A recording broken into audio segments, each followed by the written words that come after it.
India pesticides 1984 में बनी company, दो एक्टिव मैन्युफैक्चरिंग यूनिट्स और दो इन हाउस लैब्स हैं कंपनी के पास। कुछ प्रोडक्ट्स हैं जिसमें ये दुनिया की दिग्गज मानी जाती हैं और इकलौती देश की मैन्युफैक्चरर हैं। कैप्टन, फॉलपेट और थियोकार्बामेट हर्बिसाइड्स की देश की इकलौती और दुनिया की दिग्गज मैन्युफैक्चरर है। 25 से ज्यादा देशों में कंपनी अपने प्रोडक्ट्स एक्सपोर्ट भी करती है। आज शो में हमारे साथ जुड़ रहे हैं कंपनी के CFO, chief financial officer Satya Prakash Gupta साहब। इलाहाबाद यूनिवर्सिटी से कॉमर्स में बैचलर्स की डिग्री है, फिर institute of cost accountants of India की तरफ से के एसोसिएट मेंबर भी हैं सर, और चार्टर्ड अकाउंटेंट इंस्टीट्यूट के भी मेंबर हैं। फाइनेंस के क्षेत्र में 27 साल से ज्यादा का सर का अनुभव है। बहुत बहुत शुक्रिया गुप्ता साहब आज हमारे साथ शो में जुड़ने के लिए और बातचीत करने के लिए। सर, एक रीसेंट खबर आई है, उसी से शुरुआत करना चाहूंगा, फिर आपके कंपनी के बारे में बात करेंगे। जो सेक्टर के लिए एक रीसेंट खबर आई है कि सरकार ने इंसेक्टिसाइड्स की ऑनलाइन सेल्स की मंजूरी दे दी है।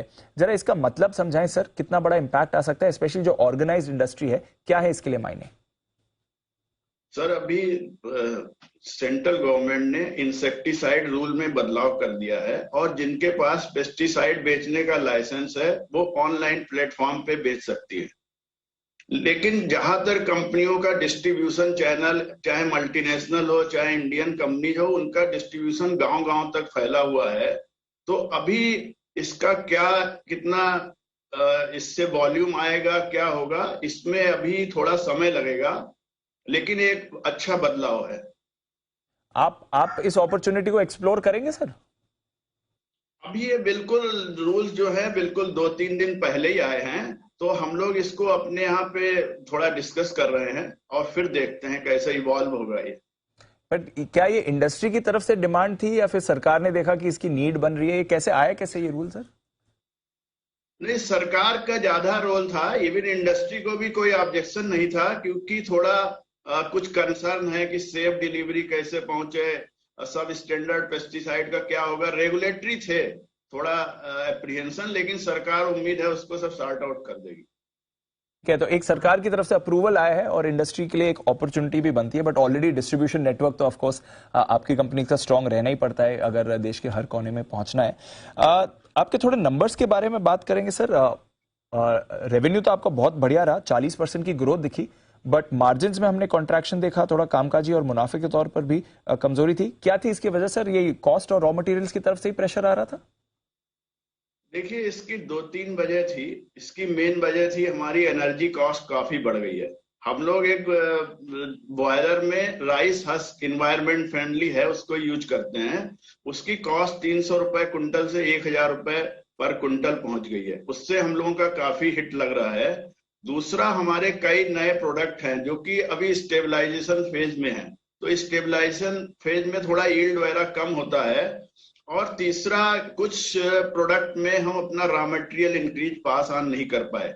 इन सबका कंबाइंड इफेक्ट हमारे एबिटा मार्जिन कम हुए, लेकिन जो अराउंड 24-25% है, ये भी इंडस्ट्री में बेस्ट है हमारा।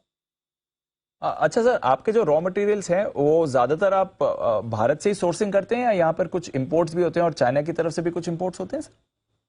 लगभग 65% जो हमारा रॉ मटेरियल का प्रोक्योरमेंट है वो देश से ही होता है और इम्पोर्टेड 35% है, लेकिन चाइना से हमारा एक्सपोजर केवल 20% के लगभग। कोई परेशानी होती है तो एक्सपोर्ट या इंपोर्ट के लिहाज से आपको कितना इंपैक्ट हो सकता है सर? पार्डन? अगर चाइना में जो आजकल परेशानियां चल रही हैं, फिर से लॉकडाउन्स लग रहे हैं, प्रोडक्शन कट्स हो रहे हैं, सप्लाई के इश्यूज आ रहे हैं, उसका आप पर कोई इंपैक्ट हो सकता है सर? देखिए, अभी कहीं पे भी लॉजिस्टिक प्रॉब्लम नहीं समझ में आ रही है। चाइना में जरूर कोविड के लिए कुछ लॉकडाउन है, और लेकिन हम लोगों ने इन्वेंट्री भी काफी बढ़ा दी है। पिछले साल कुछ रसिया यूक्रेन बार और चाइना में लॉजिस्टिक प्रॉब्लम थी, तो हमारा इन्वेंट्री लेवल काफी कंफर्टेबल है, कई महीने का है। तो हम कोई भी प्रोडक्शन ना इसके अगर इम्पैक्ट आता भी है तो नहीं देख रहे हैं। आपके जो एक्सपोर्ट मार्केट्स हैं 25 प्लस देशों में जो आप एक्सपोर्ट करते हैं, वहां पर इस समय क्या स्थिति है, किस तरह की सिचुएशन, और आपका रेवेन्यू ब्रेकअप कैसा है सर एक्सपोर्ट्स और डोमेस्टिक सेल्स के बीच? फर्स्ट हाफ में हमारा डोमेस्टिक 51% था और एक्सपोर्ट 49%। और लास्ट ईयर से हमारा टोटल रेवेन्यू ग्रोथ 32% के लगभग था, लेकिन एक्सपोर्ट में ग्रोथ मोर देन 35% था। तो हमको तो बाहर से बहुत डिमांड का अच्छा आउटलुक मिल रहा है। और वर्ल्ड के ज्यादातर देश जो है फूड सिक्योरिटी टॉप एजेंडा है, तो पेस्टिसाइड का तो कंजम्पशन बढ़ना है, इवन रिसेशन का भी इस पे कोई असर नहीं आता है। चलिए, तो कोई परेशानी नहीं है, डिमांड भी अच्छी रहेगी। कुछ केपेक्स प्लान है सर आपके? इस समय किस तरह का यूटिलाइजेशन चल रहा है? आगे क्या एक्सपेंशन करेंगे? लास्ट क्वार्टर में हम लोगों ने अराउंड 78% कैपेसिटी यूटिलाइजेशन किया। पिछले 1.5 साल में हमने अपना संडीला प्लांट में 105 करोड़ रुपए का कैपेक्स किया और अगले 6 महीने में 35 करोड़ रुपए और हम करने जा रहे हैं। इससे हमारी कैपेसिटी टेक्निकल बनाने की लगभग 40% से बढ़ जाएगी। इसके अलावा कंपनी की एक 100% सब्सिडरी हमीरपुर में आ रही है, जिसमें कि हम अगले 3 से 4 सालों में 400 करोड़ रुपए का एक्सपेंशन करेंगे और एक्सपेंशन मोस्टली हमारे इंटरनल एक्रूवल से ही फंड होगा। ओके, तो एक्सपेंशन कर रहे हैं बट इंटरनल अक्रूवल से ही फंड होगा। आखिरी सवाल सर, बजट आ रहा है और आपके सेक्टर के लिए तो ऑफ कोर्स बजट काफी इंपॉर्टेंट भी रहता है। कोई एक्सपेक्टेशन इस बजट की तरफ से? इंडस्ट्री, आप क्या देखना चाहेंगे बजट?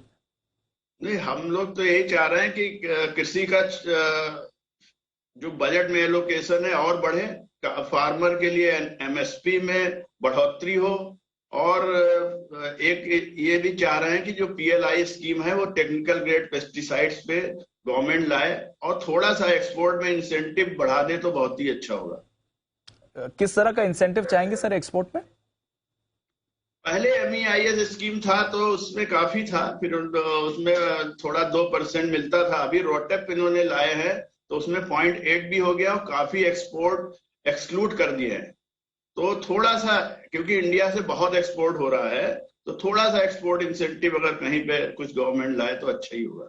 चलिए, आशा करते हैं सरकार इस पर अमल करे और कुछ मेजर्स आए। बट बहुत बहुत शुक्रिया गुप्ता साहब, आज जी बिजनेस को अपना वक्त देने के लिए और इंसेक्टिसाइड इंडिया के आगे के आउटलुक, इंडिया पेस्टिसाइड, माफ कीजिएगा, इंडिया पेस्टिसाइड्स के आगे के आउटलुक पर बात करने के लिए बहुत बहुत शुक्रिया सर, बात करने के लिए आज हमारे साथ।